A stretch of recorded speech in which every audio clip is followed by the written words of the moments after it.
ரட்சிக்கப்படுகிற நமக்கோ அது தேவ பெலனாயிருக்கிறது. ஆமேன், அல்லேலூயா. சிலுவை என்று சொன்னால் அந்த சிலுவை அது ஒரு புனித சின்னம் என்று சொல்லுகிறார்கள். ஆனால் அது புனித சின்னம் அல்ல, அது சபிக்கப்பட்டது. சிலுவை என்று சொல்லுகிறது ஒரு சாபகரமானது. சிலுவை என்று சொல்லுகிறது ஒரு கொலைக்கருவி. சிலுவை என்று சொல்லுகிறது ரோம் நாட்களில் அன்றைக்கு குற்றவாளிகளை கொலை செய்யக்கூடிய கொலைக்கருவிதான் சிலுவை. இந்திய தேசத்திலே நமக்கு ஒரு சட்டம் உண்டு. குற்றவாளியை அவருடைய கொலைக்கு நியமிக்கப்பட்டிருக்கிற குற்றவாளியை அந்த குற்றங்கள் நிறைவு செய்யும்போது, அந்த தண்டனை நிறைவு செய்யும்போது நமக்கு நாட்டில் இருக்கக்கூடிய கொலைக்கருவி தூக்கு மரம். அந்த கயிற்றிலே அந்த மனிதனை தூக்கி கொலை செய்வார்கள். இது இந்திய நாட்டினுடைய சட்டம். அன்றைக்கு ரோமர்களுக்கு இருந்ததான அந்த சட்டம். சிலுவை மரத்தில் அவர்கள் ஆணி வைத்து அடிக்க வேண்டும். கன்னியாகுமரி மாவட்டத்தில் நமக்கு வாய்ப்பு கிடைச்சா போகக்கூடிய ஒரு சூழ்நிலையிலிருந்து போகலாம். கழுவந்தெட்டைன்னு ஒரு இடம் உண்டு.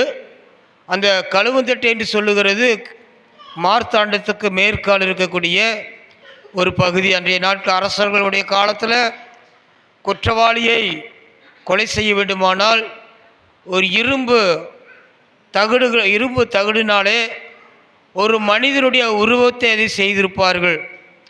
அந்த இரும்பு தகட்டை அப்படியே சூட்கேஸ் மேலே அப்படி திறக்கலாம். திறந்து அந்த குற்றவாளியை அவனுடைய வஸ்திரத்தை எல்லாம் நீக்கிவிட்டு அந்த முழு சரீரத்தை கொண்டு போய் அந்த கூட்டுக்குள்ளே வைத்து பூட்டி விடுவார்கள்.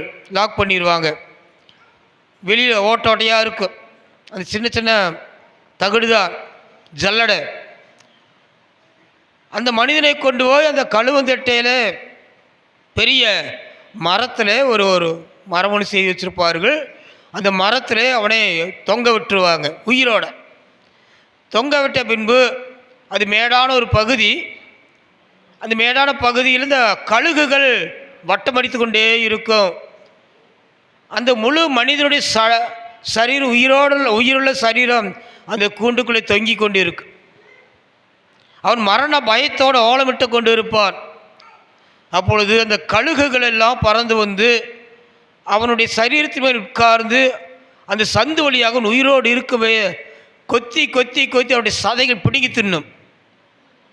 அதனால தான் இறுதியில் அவன் இறந்து விடுவான். அதனால தான் அந்த இடத்துக்கு பேர் கழுவன் தெட்டை என்று பேர். கழுகுகள் பறந்து சாப்பிடக்கூடிய இடம் கழுவன் தெட்டை. அப்படியான அருமையான தேவப்பிள்ளை, நம்முடைய இயேசு கிறிஸ்துவை இதே மாதிரி தான் முழு சரீரத்தை கொண்டு ஒரு மரத்தில் கூண்டுக்குள்ளே இல்லை, நேரடியாக சிலுவிலே நெட்டா ஒரு மரம், குறுக்கு ஒரு மரத்தினாலே அவருடைய கைகள் 2 கைகளையும் அந்த மரத்தில் கட்டி, கால்கள் 2ஐயும் ஒன்றாக சேர்த்து கீழுள்ள அந்த மரத்தில் கட்டி நட்டு வைத்து விட்டார்கள். அவரோடு கூட சேர்ந்து 2 திருடர்களையும் சிலுவையில் வைத்து அடைத்து விட்டார்கள். ஏன் குற்றவாளிகளோடு கூட சேர்த்து இவரை கொண்டு வைத்தார் என்று சொன்னால், இவரும் ஒரு குற்றவாளி என்று உலகம் தீர்மானிக்க வேண்டும், உலகம் அறிய வேண்டும் என்று சொல்லி இயேசு கொண்டு குற்றவாளிகளின் மத்தியில் இவரை ஒரு குற்றவாளியாக நிரபராதியே இயேசு கிறிஸ்துவை, பாவமற்ற ஒரு பரிசுத்தரை, நீதிமானை, தேவகுமாரனை அதன் நடுமையத்தில் வைத்து அடித்தார்கள். கழுகுகள் வந்து வட்டம் அடித்து அவர்களை சாப்பிட வரவில்லை. மாறாக அந்த 2 குற்றவாளிகளும் மாலை ஆகுவதற்குள்ளதாக அவர்கள் மறிக்கவில்லை. அவர்கள் துடித்து கொண்டே இருக்கிறார்கள், பேசிக்கொண்டு இருக்கிறார்கள். இயேசுவோ மாலை மயங்குகிற அந்த வேளையில் அவர் தன்னுடைய ஜீவனை விட்டார் என்று வேதம் சொல்லுகிறது. உயிரை விட்டு விட்டார். அதற்கு பின்பு அந்த சிலுவைக்கு அதுக்கு புனித பட்டங்கள் கொடுத்தார்கள். அது சபிக்கப்பட்ட ஒரு மரம். இயேசுவை சுமந்ததுனால, இயேசுவை தாங்கினதுனால, இயேசு அந்த சிலுவையில் இருந்து தன் ஜீவனை விட்டதுனால அந்த சபிக்கப்பட்ட அந்த குற்ற கருவிக்கு அது புனிதம் என்று சொல்லி உலகம் முழுவதும் அந்த சிலுவையை வைத்து வணங்குகிறார்கள். அருமையான தேவ மக்களே, சபிக்கப்பட்ட ஒரு சிலுவைதான் உலகத்திற்கு ஒரு ஆசீர்வதிக்கப்பட்ட ஒரு ஆசீர்வாதத்தை கொண்டு வந்ததுதான் அந்த சிலுவை. இந்த சிலுவையை பற்றிதான உபதேசத்தை மக்களுக்கு சொல்லும்போது பலர் அதை ஏற்றுக்கொள்ளுகிறது இல்லை. இது பைத்தியம் என்று சொல்லுகிறார்கள். இவர்கள் அவர் ஒரு குற்றவாளி, இயேசு குற்றவாளி என்று சொல்லி தீர்ப்பு கொடுத்து கொண்டு இருக்கிறார்கள். அதே வேதம் அப்போஸ்தலனாகிய பவுல் சபைகளுக்கு சொல்லும்போது சிலுவையை பற்றி உபதேசம் கெட்டு போகிறவர்களுக்கு பைத்தியம். யாரெல்லாம் சிலுவையெல்லாம் பிரதானம், சிலுவையிலே தொங்கின இயேசுதான் பிரதானம். அல்லேலூயா. அப்போ சிலுவையின் உபதேசம் என்று சொன்னால் சிலுவையை கழுத்தில் தொங்க செருபத்தினால கழுத்தில் தொங்க விடுகிறனாலையோ அல்லது இயேசு சிலுவையில் அறைந்தார்னு சொல்லி நாம் ஒரு மரக்கட்டையை தூக்கி கொண்டு சிலுவை மரத்தை தூக்கி கொண்டு தெருவில் திரிகிறதுனாலையோ அதுவல்ல விஷயம். சிலுவை என்று சொன்னால் பாடுகள், வேதனைகள், கஷ்டங்கள், துன்பங்கள், அவமானம், நெருக்கம், பரியாசம் எல்லாமே. அதனால இயேசு சொன்னார், என்னை பின்பற்றி வர விரும்புகிறவன் தன்னை தான் வெறுத்து தன் சிலுவையை சுமந்து கொண்டு வர கடவன் என்று இயேசு சொன்னார். யாருடைய சிலுவையை சுமக்கணுமா? ஏன் சிலுவை? நான் சுமந்த சிலுவையை நீ சுமக்கணுங்கிற அவசியம் இல்லை. அந்த சிலுவை உன்னால் சுமக்க முடியாது. நான் சுமந்த சிலுவையை நீ சுமக்க முடியாது. உனக்குன்னு ஒரு சிலுவை இருக்கு. அப்போ சிலுவை என்று சொல்ல பாடுகள், வேதனை, கஷ்டங்கள். அருமையானவர்களே, நான் சிறுவனாய் இருக்கும்போது இப்படியாக ஒரு செய்தியை போதகர்கள் பேசுவதை நான் கேட்டு இருக்கிறேன். ஒரு தேவ மனிதன் இப்படியாக ஒரு சொப்பனத்தை பார்த்தாரா. அந்த சொப்பனத்தை பார்க்கும்போது ஹலோ ஹலோ சொப்பனத்திலே அவர் பார்த்தார், அநேக சிலுவைகள் வைக்கப்பட்டு இருக்கிறது. அந்த சிலுவைகள் வைக்கப்பட்டு ஆளுக்கு ஒரு சிலுவையை ஆண்டவர் கொடுத்தாரா. ஆளுக்கு ஒரு சிலுவைகளை தூக்கி கொண்டு போகிறார். இந்த தேவ மனுஷனுடைய கையில் அவருக்கு தோள்பட்ட ஒரு சிலுவையை தூக்கி வைக்கப்பட்டது. அவர் கொஞ்ச தூரம் நடந்தார்.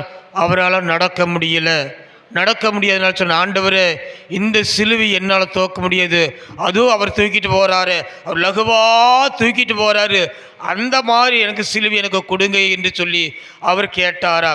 அப்போ அவர் சொன்னாரா, மகனே உன் பார்வைக்கு வேணுமான அந்த சிலுவை பெருசாக தெரியல, ஆனால் அவர் சுமக்கிற சிலுவையை உன்னால் சுமக்க முடியாது என்று சொன்னார். அப்பொழுது அவர் சொல்கிறார், ஆண்டவர் என்ன நீர் சொல்லுகிறேன்? நான் வைத்திருக்கிற சில பெருசாக இருக்குது, இதுதான் என்னால் தூக்க முடியல. அதோ அவர் முன்னால் போயிட்டு இருக்கிறாரு, அவர் தூக்கிட்டு போகுது, இதை விட கால்வா சின்ன சிலுவையாக தான் இருக்குது, அதை எனக்கு கொடுங்க என்று அவர் கேட்டார். அப்பொழுது அவர் எவ்வளோ சொல்லியோ அந்த தேவ மனுஷன் அதை கேட்கல. இல்லை ஆண்டவரே, எனக்கு அந்த சிலுவை தான் எனக்கு வேணும், இந்த சிலுவை என்னால் தூக்க முடியாது என்று சொன்னார்.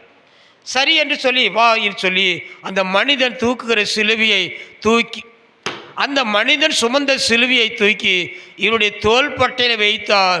தோள்பட்டையில் வைத்தது தான் மாத்திரம் கூனி குறுகி கீழே உட்கார்ந்து, ஆண்டவரே இது என்னால் சுமக்க முடியல, இது என்னால் சுமக்க முடியாது.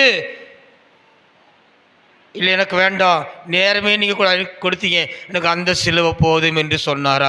அருமையான தேவப்பிள்ளைகளை, சிலுவை என்று சொல்லுகிற பாடுகள், வேதனைகள். ஒருவேளை உங்கள் பார்வைக்கு நீ சுமக்கிற சிலுவை தான் உனக்கு பெருசாக தெரியலாம். இன்னொருத்தர் படுகிற பாடுகளை பார்த்து அவங்களுக்கு என்ன என்று நீங்கள் நினைக்கிறீங்க. இல்லை, அது பார்வைக்கு சின்னதாக தெரியும், ஆனால் அவர்கள் படுகிற பாடுகள், உபத்திரங்கள், வேதனைகள் அது உன்னால் சுமக்கவே முடியாது. அதுதான் சொல்லுறாங்க, உலகத்தில் ஒரு பழமொழி சொல்லுவாங்க, விரலுக்கு ஏற்ற வீக்கம். ஆமாம், அல்லேலூயா. அப்போ நம்மளுடைய விரலில் எவ்வளோ வீக்கம் வரும்னு ஆண்டவருக்கு தெரியும். இதே யானைக்கால் வியாதி ஒன்று நீங்கள் கேள்விப்பட்டுக்கிறீங்க. யானைக்கால் வியாதினா அது எதனால் வருது? ஒரு கொசு கடிக்கிறதுனால அந்த கால் வீக்கமாக யானை கால் மாதிரி பெருசாக போகிறது. நான் சொல்லுகிறேன், அந்த கால் கடித்த கொசு கையிலையும் தான் கடிக்குது. ஏன் கைக்கு அந்த வீக்கம் வரலை? ஒரு நாளாவது யோசித்து பார்த்தீர்களா? யானைக்கால் வியாதி கொசுக்கடினால் வருகிறது. கால் தூணு மாதிரி யானைக்கால் போல போகிறது. அதே கொசு நம்ம கையில் கடிக்குது, விரலை கடிக்குது, உடம்புல கடிக்குது. ஏன் வரலை? அருமையான தேவப்பிள்ளைகளை, அதுக்கு அங்கே தான் சிம்டம்ஸ் கொடுக்க, அதனால தான் அதுக்கு உலகத்தில் ஒரு பேர் வச்சுருக்காங்க யானைக்காலன்னு சொல்லி. ஆகியனால அருமையான ஒரு சிலுவை என்று சொல்லுகிறது. யாராரோ சுமக்கிற சிலுவையில் அல்ல உங்களால் சுமக்க முடியாது. இயேசு சுமந்த சிலுவை நீ கழுத்தில் மட்டும் ஒரு டாலர் அல்ல இயேசு சுமந்தது. இயேசு வேதனைகளையும் பாடுகளையும் துன்பத்தையும் கஷ்டத்தையும் நெருக்கத்தையும் அடியும் எல்லாம் வாங்கி உடம்பெல்லாம் கிழிக்கப்பட்ட உடம்பெல்லாம் ரத்த கடலோட குடிக்க தாகம் குடிக்க தீர்க்க தண்ணீர் இல்லாதபடிக்கு தலையில் முள்ளினால சுட்டப்பட்ட கிரீடம், அது முள்ளு குதி தலையில் காயங்கள், சவுக்கு நடிச்சு உடலெல்லாம் காயங்கள், குடிக்க தண்ணி கிடைக்கல. அப்படி வஸ்திரம் அவருடைய சரீரத்தில் வஸ்திரங்கள் உரியப்பட்டு இருக்கிறது. காயப்பட்ட உடம்புக்கு மேலே பாரமான சிலுவையை தூக்கி வைத்தார். அது அவரே சுமந்த போனாருங்க. இந்த சிலுவையை இயேசு சுமந்த சிலுவையை நீ ஒரு தங்கத்தினாலேயோ ஒரு வெள்ளியினாலேயோ ஒரு பிளாஸ்டிக்கிலேயோ ஒரு மரக்கட்டையிலையோ ஒரு ஸ்டீல்லையோ ஒரு சின்ன சொருபத்தை வாங்கி உனக்கு கழுத்தில் மாட்டி நான் சிலுவை சுமக்கிற சொல்கிறீங்க, வெக்கமா இல்லை? அருமையான தேப்பிலையா, அந்த சிலுவை ஆண்டு ஒரு நாள் சுமக்க உனக்குன்னு ஒரு சிலுவை கொடுக்கப்பட்டு அந்த சிலுவை நீ சுமந்தோடு மெதுவா என்னை பின்பற்றி வா. இப்படிப்பட்ட உபதேசங்கள் சொல்லும் போது தான் அப்போஸ்தலன் பவுல் சொல்ற சிலுவையை பற்றிய உபதேசம் கெட்டு போகிறவர்களுக்கு பைத்தியமாய் இருக்கிறது என்று சொல்லி அப்போஸ்தலன் பவுல் சொல்லுகிறார். அருமையான தேப்பிள்ளைகளை, நீங்களும் நான் இன்றைக்கு அனுதினமும் வேதனைகளோட பாடுகளோடு இயேசு கடந்து போன அந்த பாதையில் நீங்களும் கடந்து போகலேன்னா நம் கிறிஸ்தவன் கிடையாது. ஏசி ரூமில் பஞ்சன மெத்தையில் ஏசி கார்களில் கண்ணாடி தூக்கி விட்டு நல்ல சொகுசாக போகிறாங்களே அவங்க தான் உன்னதமான தேவ ஊழியர்கள், அவங்க தான் ஆசீர்வதிக்கப்பட்டவர்கள் என்று நீ நினைக்கிறா. அது அவங்களுக்கு கொடுக்கப்பட்ட கிருபை, அதுக்கு அவனுக்கு இல்லைன்னு சொல்லி நீ வேறுபடணும். தேவன் கொடுக்கும்போது அனுபவிக்க தப்பே கிடையாது. அல்லேலூயா. ஆனால் அது மட்டுமல்ல பிரியமானவர்களே, தேவன் விரும்புறது என்ன தெரியுமா? நீ என்னை பின்பற்றி வர விரும்பினா உன்னை முதல்ல வெறுக்கணும். அல்லேலூயா. எதை வெறுக்கணுமா? உன்னை நீ வெறுக்கணும். தன்னைத்தான் வெறு அப்படி அர்த்தம் என்ன தெரியுமா? நம்முடைய மாம்சத்தின் இச்சைகள், சுய விருப்பங்கள், சுய வெறுப்புகள், நம்முடைய ஆர்வங்கள் எல்லாவற்றையும் ஒரு மூட்டை கட்டி மூளை தூக்கி போட்டுறோம். அல்லேலூயா. விருப்பு வெறுப்பு எதுவும் இல்லாத அப்படியே இயேசுவை போல போய்கொண்டே இருக்க வேண்டும். உங்களுக்கு ஒரு வேளை நமக்கு நியாயம் பேச தெரியல, பேசக்கூடாது. நமக்கு ஒரு வழக்காட தெரியும், வழக்காடக்கூடாது. நமக்கு நியாயமாய் கிடைக்க வேண்டியது வேணும், ஆனால் கிடைக்கல, அதுக்கு நீங்கள் போராட வேண்டியது அவசியம் இல்லை. வேதம் சொல்லுகிறது இயேசு எல்லாவற்றையும் அவர் நமக்காக இழந்தார் என்று சொல்லுகிறது. ஆமென். அல்லேலூயா. அவர் அடிமையின் ரூபம் எடுத்து மனுஷர் சாயலாகி எல்லாவற்றையும் வெறுத்தார். அதாவது சிலுவை மரண பரியந்தமும் தன்னை தாழ்த்தினார் என்று வேதம் சொல்லுகிறது. அருமையான தேவப்பிள்ளைகளே, கர்த்தராகிய இயேசு கிறிஸ்து அவ்வளவு தனக்கு இருக்கதான நியாயத்தை எதுவுமே பேசவில்லை. ஏசாயா தீர்க்கதரிசி என்ன சொல்றது தெரியுமா?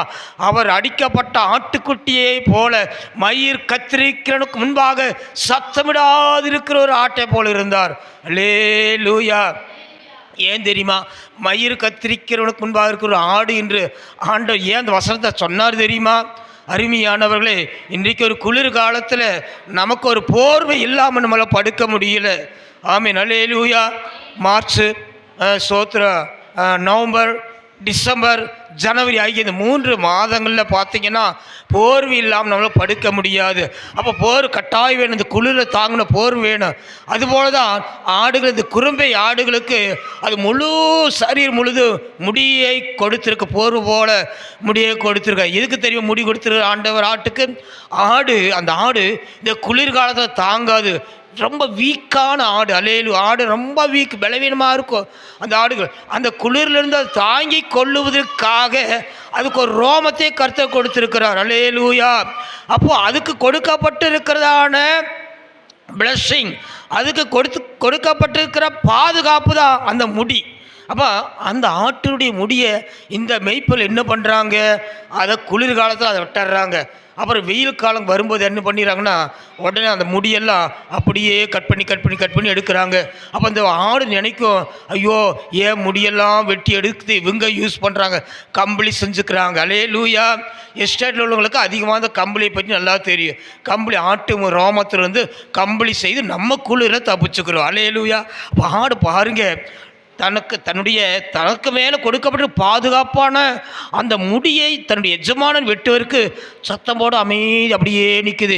என் முடியை வெட்டாத, என் முடியை நான் கொடுக்க மாட்டேன் அப்படி ஓடவோ கத்தவோ செய்யறதே இல்லை. அமைதியாக இருக்குது. அந்த எஜமானன் எல்லா முடியும் ஃபுல்லாக கம்ப்ளீட் கட் பண்ணி அதை மொட்டையாக்கிட்டான். அல்லேலூயா. பாடு குளிர்காலம் தானே என்ன பண்ணுவேன், அது பயமே இல்லை. அதுக்கு ஒரு நம்பிக்கை எனக்கு தேவைப்படுது ஆண்டவர் தரும். அல்லேலூயா. அப்போ தனக்கு இருக்கிற பாதுகாப்பை அது அப்படியே தன்னுடைய எஜமானனுக்கு அது விட்டு கொடுக்கறது போல தான் இயேசு கிறிஸ்து நீயும் நானும் பரலோக ராஜ்யத்துக்கு ஆண்டுடைய எஜமானுக்கு அவர் பிதாவுக்கு நம்ம செல்ல பிள்ளைகளாக போக வேண்டுமானா நம்ம பாவம் செஞ்சு எல்லாரும் பாவம் செய்து தேவ மகிமை இழந்து போனோன்னு வேதம் சொல்லுது. அல்லேலூயா. தேவ மகிமையை நம்ம இழந்து போயிட்டோம். ஆகியனால தான் மீண்டும் ஆண்டுகிட்ட நம்ம போகணுமானா நமக்காக ஒருத்தர் ரத்தம் சிந்தப்பட வேண்டும். அப்போ ரத்தம் சிந்ததில் இல்லாமல் பாவம் மன்னிப்பு இல்லை.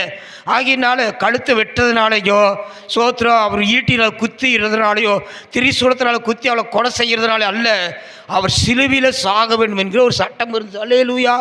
ஏன்னா வேதம் சொல்லு மரத்திலே தூக்கப்பட்ட எவனும் சபிக்கப்பட்டவன் என்று வேதம் சொல்லுது.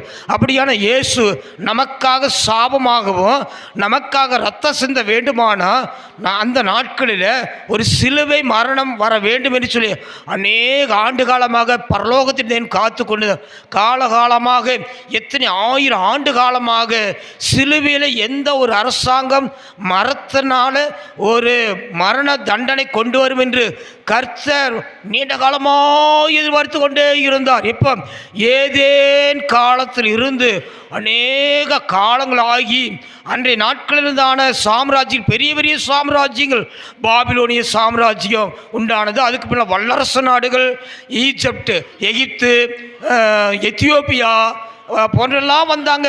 யாருமே இந்த மரத்தினால மரணத்தை கொடுக்கிற அரசாங்கம் எந்த அரசாங்கமே இல்லை. கடைசி இயேசுனுடைய நாட்களில் ரோம் கவர்மெண்ட் வந்து இயேசுக்கு முன்னாலேயே ரோம் கவர்மெண்ட் வந்தது. ரோமர்கள் இந்த மரத்தில் தான் இனி மரண தண்டனை கொடுக்கணும் என்று சொல்லி என்றைக்கே அந்த மரண தண்டனையை சிலுவையில் கொண்டு வந்ததோ அதுக்கு பின்புதான் உலகத்துக்கு தேவகுமார் இயேசு உலகத்தில் பிறந்தார். அல்லேலூயா. அது வரைக்கும் இயேசு பிறக்கவே இல்லை.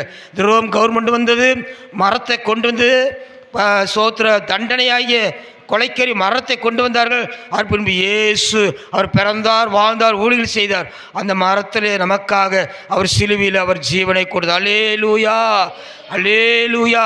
ஒருவேளை ரோம் கவர்மெண்ட் வராமல் இந்த சிலுவை மரணம் அல்லது மரத்தில் தூக்கப்படுகிற ஒரு சட்டத்தை எந்த அரசாங்கம் இதுவரைக்கும் கொண்டு வராமல் இருந்திருந்தால் இயேசு இன்னைக்கு உலகத்தில் பிறந்திருக்க மாட்டார்.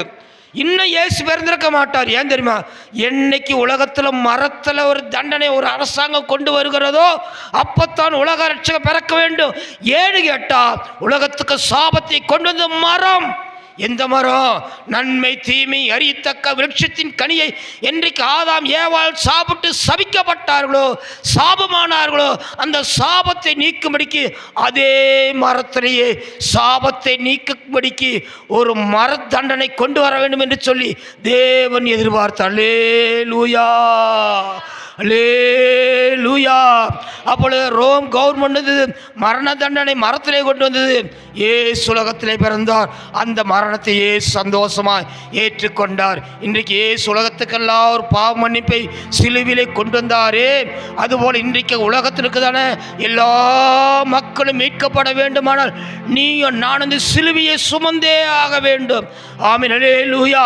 அதுதான் சொல்லுகிறேன், என்னை பின்பற்றி வர விரும்புகிறவன் தன்னைத்தான் வெறுக்கணும். அப்போ நாக்குக்கு ருசியை நீ பார்க்கணுங்கிற அவசியம் இல்லை. கண்ணுக்கு பிரியமானதை தான் வேணுங்கிற ருசி தேவையில்லை. என் உடம்புக்கு இந்த துணி தான் போடுவேன், என் காலுக்கு இப்படிப்பட்ட செருப்பு தான் போடுவேன், என் வயிற்றுக்கு இந்த சாப்பாடு தான் சாப்பிடுவேன், நான் இப்படிப்பட்ட வீட்டில் தான் வாழுவேன், இப்படித்தான் எனக்கு வாழ்க்கை இருக்கணும். இவங்கெல்லாம் சிலுவையை சுமக்கிற ஆட்கள் கிடையாது.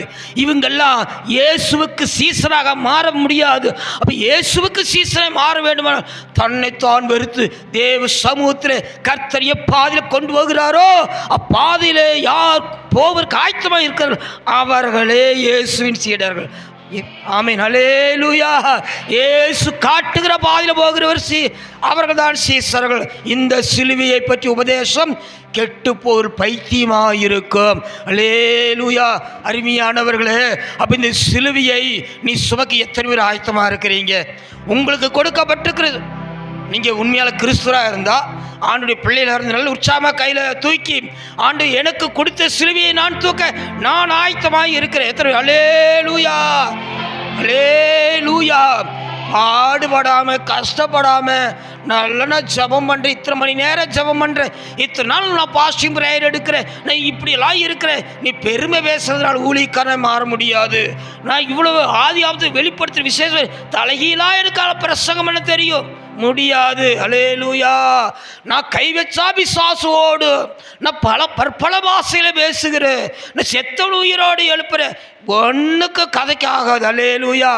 ஆண்டு சொல்லுவார், ஆண்டவர் நம்முடைய நாமத்தில் பிசாசுகளை துரத்தினோம் அல்லவா, அந்நிய பாஷை பேசினோம் அல்லவா, நோய்களை குணமாக்கினோம் அல்லவா என்று சொல்லுவீர்கள்.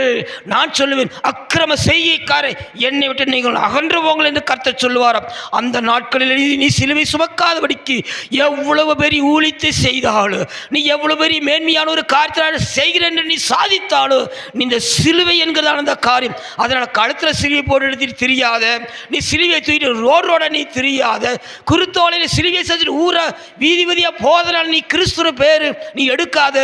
பாடுகளும் துன்பங்களும் இயேசு கடந்து போன இப்பாதையில் நீ கடந்து போவாயானால், நீ இருக்கிற இடம் தெரியாம அமைதியாக கிடைச்ச சோத்தை சாப்பிட்டு கிடைச்ச துணியை கட்டி கர்த்தர் கொடுத்த வாழ்க்கை நீ சந்தோஷத்தோடு திருப்தியோடு நீ போய்கொண்டிருப்பையான, அவர்களே உண்மையான கிறிஸ்தவர்கள், அவர்களே சிலுவை சுமக்கிறவர்கள், அவர்களே பரலோக ராஜ்யம் போகிறவர்கள். ஆமென். ஹல்லேலூயா, ஹல்லேலூயா, ஹல்லேலூயா, ஹல்லேலூயா. அப்போ பாவத்திலிருந்து மீட்கப்பட வேண்டுமானால் இயேசு சிலுவை சுமக்க ஆயத்தமாக எல்லாம் முழங்கால் போடுங்க. தேவ சமூகத்தில் இயேசுவின் சமூகத்தில் எல்லாம் நேர் முழங்கால் நில்லுங்க. முடியாது எழுப்பி நில்லுங்க. இயேசுவே, இயேசுவே, சிலுவையை நான் சுமக்க நான் ஆயத்தமாக இருக்கிறேன். ரிபாலபா ஷபாரபாலபா எல்லாம் முழங்கால் போட்டு, ஆண்டவரே சிலுவையை பற்றி உபதேசம் கெட்டு போர்களுக்கு பைத்தியமாக இருக்கும், ரட்சிக்கப்படுகிற நமக்கோ அது தேவ பலன். ஹல்லேலூயா, ஹல்லேலூயா, ஹல்லேலூயா, ஹல்லேலூயா, ஹல்லேலூயா, ஹல்லேலூயா, ஹல்லேலூயா, ஹல்லேலூயா. ஓ ரபல ஷபர பலபர பலப. ஹல்லேலூயா. ஓ ரபல மனஷஹரபா. இரத்தமே சிந்தப்பட்ட இரத்தமே, விலையேற பெற்ற வல்ல இரத்தமே, இயேசு கிறிஸ்துவின் இரத்தமே எனக்கு விலையாக சிந்தப்பட்டதே.